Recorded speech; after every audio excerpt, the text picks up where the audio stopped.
had still not told his followers to stop. Republican House Minority Leader Kevin McCarthy urges Trump, call it off. I begged him to go talk to the nation. Don't do it by Twitter. He was resisting phone calls from people. He did talk to Kevin McCarthy. Kevin McCarthy told him what was happening, that people were breaking into McCarthy's office, and Trump's reaction was, they must be more upset than you are about the election results. Donald Trump is watching this on television, and I wondered, what is he doing to stop this? I think we know now he didn't do anything. Not doing anything while the Capitol was being desecrated, I thought was unforgivable. Pastor Ken Peters says he didn't make it to the Capitol till later. There were still people all over the stairs and waving flags. I saw people standing and letting their voices be heard. People bashing in windows, pushing through doors, fighting with cops. Do you believe that did happen? I do. And was it right, wrong? It was horrible.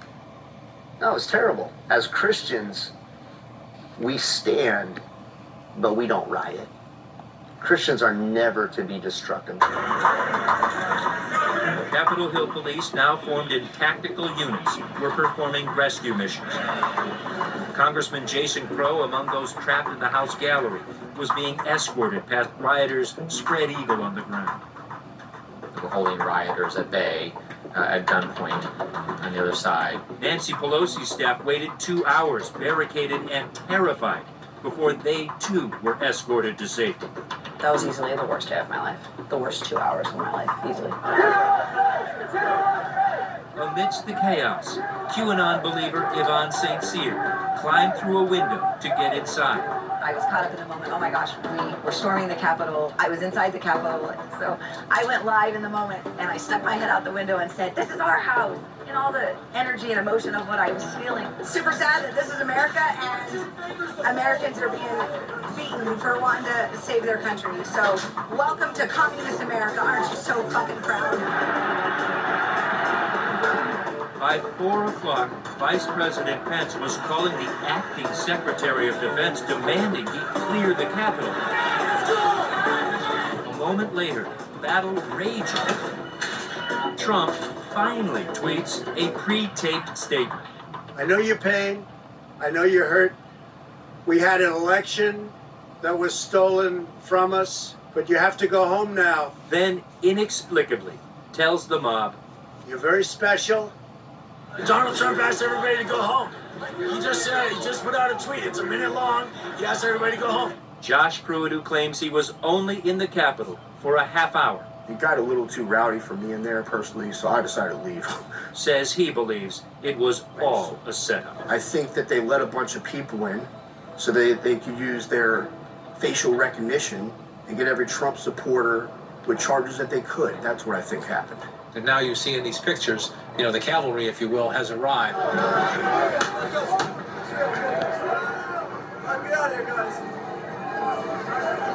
By 6 p.m. January 6th, the riot was largely under control. At 6:01, Donald Trump would signal to his supporters they had done the right thing, and he shot a warning to the rest of the country that the insurrection he launched was not over. These are the things and events that happen when a sacred landslide election victory is so unceremoniously and viciously stripped away from great patriots who have been badly and unfairly treated for so long. He finishes, remember this day forever.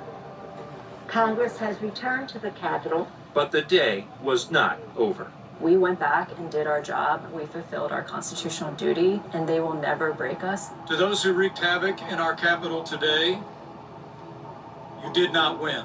Trump lost. The insurrection failed. Congress certified Joe Biden as the 46th President of the United States. But the big lie has not gone away. The assault on democracy is escalating. Our movement is far from over. In fact, it is just getting started.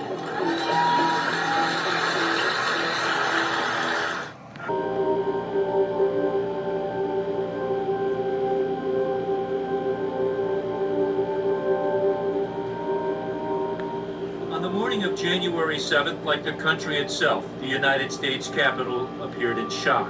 Broken glass, smashed doors. Damaged but not broken democracy had survived Trump's mob. Joe Biden's election had been certified, but at tremendous cost. 5 people died, nearly 140 police officers injured. In the immediate aftermath, there was no doubt who had caused it. President Trump is practically and morally responsible. Republicans briefly united with Democrats in disgust. The president bears responsibility for Wednesday's attack on Congress by mob rioters. Republican House Leader Kevin McCarthy, who begged Donald Trump to stop the riot while it was happening. I called the president. I begged him to go talk to the nation. Within weeks, would do an about-face. I don't believe he provoked if you listen to what he said at the rally. If you don't believe that Trump had anything to do with this insurrection, why were you calling him to have it called off? In the heat of the moment, everybody knew what the deal was. Kevin McCarthy would fly to Mar-a-Lago. Mitch McConnell would signal to the nation Trump was still in charge. If the president was the party's nominee, would you support him? The nominee of the party? Absolutely.